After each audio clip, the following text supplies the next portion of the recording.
open burning city issue, you can't do it, period. And most of the county you can't do it unless you're under permits. In most counties, that's the way it is now. Water pollution, it's a repeat problem. What do you think causes this? Paint. Exactly. Got a painter in the house, a couple miles up from this, who decided that he was going to wash the brushes out. He had about 3.5 gallons of off-white paint that he had mixed something else to make it off-white, particularly for a customer. Had the extra paint, didn't want it, so he just poured it in the storm drain. It was a day, it was raining, so it made its way right up to the bayou super fast. And this is what we got.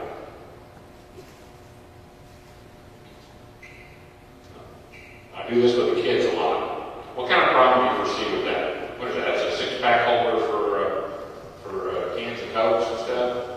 What kind of problems do you foresee with that? Wildlife getting caught up in it. Wildlife getting caught. It does a lot more damage than any of us think about.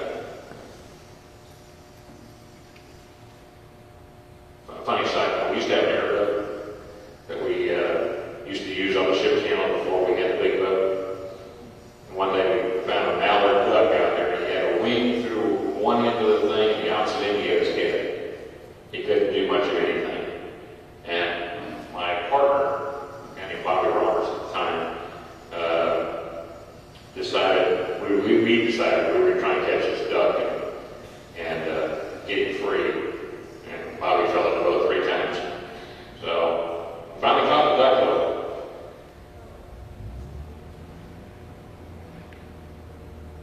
Anybody know what that is? This is obviously this is a California picture that was sent to us from a friend of mine. See that styrofoam cup you guys drink the coffee out of? Take the bottom of it off, that's what that is. Critters starve to death because all the power in animals' jaws is in closing. They have very little power in opening. That's why you see the crocodile man go over there, grab the snout of a gator, can't do nothing. Can't bite him because he can't open his mouth. The power is in closing, it's not in opening. Same thing with a dog. You get a dog, you hold the muzzle closed, he's done. He can't bite you. Okay, it's the same thing with most wildlife. It's the same way. This particular critter couldn't open his mouth anymore because the styrofoam cup, something you and I can go like this and make into a million pieces. He couldn't open his mouth anymore to feed him. This is what they determined was the cause of death was starvation.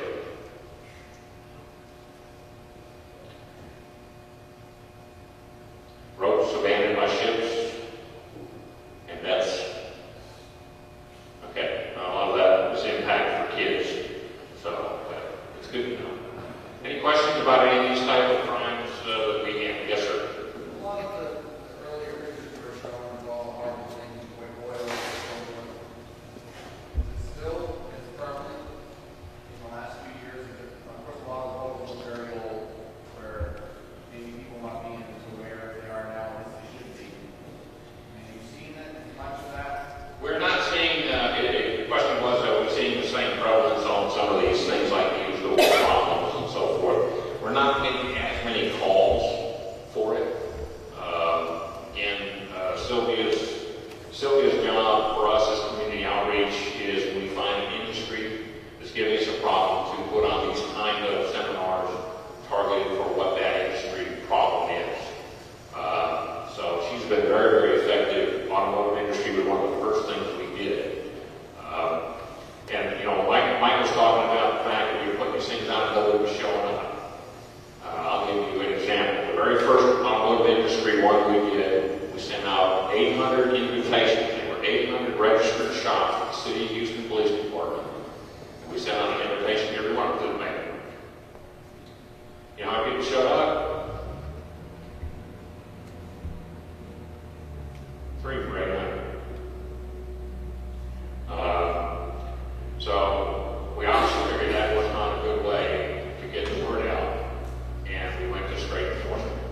Any other questions? Okay, why don't we take 10 minutes, and then we'll get the next speaker up here, and we'll just about through. We got 2 speakers left. One's fairly short, and one will be the DA's office, where if you have any questions, we can work in to address. All right, one of the things that I forgot to mention that I generally make sure I cover, and somebody brought it up. The question was, how do I protect my company? How do I protect it from that road and full daily let's call it? Best answer to that is an employee manual. This is what I recommend, this is what the DA's office recommends. If you're a company, you have employees, you should have some sort of set procedures for everything you do, everything your job requires. And as much as possible, you should dictate in that manual how the process is going to happen. If I'm, let's just say I'm an automotive shop, we do oil change. The manual should stipulate, you will use this particular container to draw the oil from, you will take the oil to the 250-gallon yellow used oil container in the back, where you discharge that oil directly in there and nowhere else, period. Take as much gray area out of it as possible, as much self-interpretation as possible out of the deal. It's harder for certain things you're doing, but as much as possible, be specific. I also tell them, put a do's and don'ts page in there. You know, do not discharge anything to the ground. Do not discharge anything to the sewer system. You know, that kind of thing. So as much gray area as cover as possible, and have that employee sign the book that he has read and understands that book. Okay? Now don't do me like I've seen in the past, where I have a primarily Hispanic employee base, and some of them barely speak enough English for me to tell them what I need to do on a day-to-day basis, and give them a book that's printed in all English. Because that's not going to accomplish what you were trying to accomplish. Number one. Number two, that's the issue they're going to. Well, I can't read this. He told me to sign the book. That's all I did, sign the book. Do an interpreter. That's what it does. Well, guess what? He doesn't speak English. You didn't provide it to him in his native language to where he could understand what you were trying to tell him. Did you really provide any guidance to that point? That's a jury question. But most juries are probably going to tell you no. So if you have a largely Hispanic employee base, you may have to have that book in Spanish and English. Or if you have an Asian-based group, you have the Spanish, English, Asian. It's bad we have to do it that way, but that's the way we may have to do it to protect yourself, protect your company. Okay?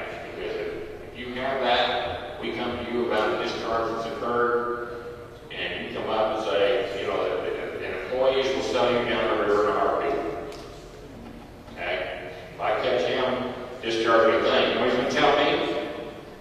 He told me to do it. He's the foreman. We're going to go to the foreman, and what's he going to say? No, I didn't tell him to do it. Okay, now it's his word against his word.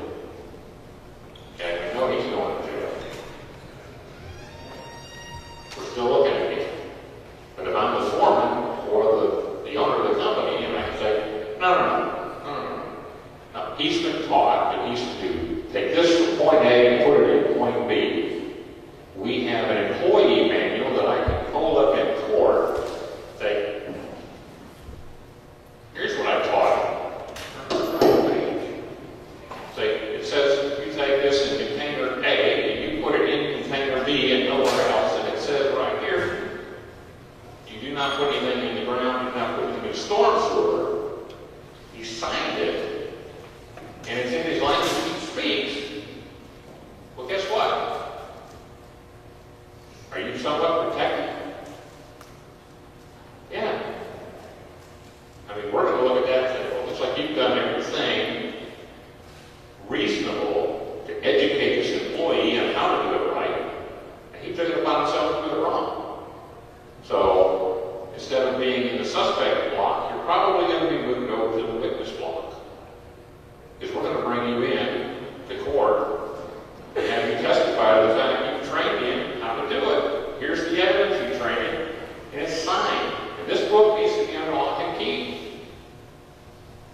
just like the employee record is.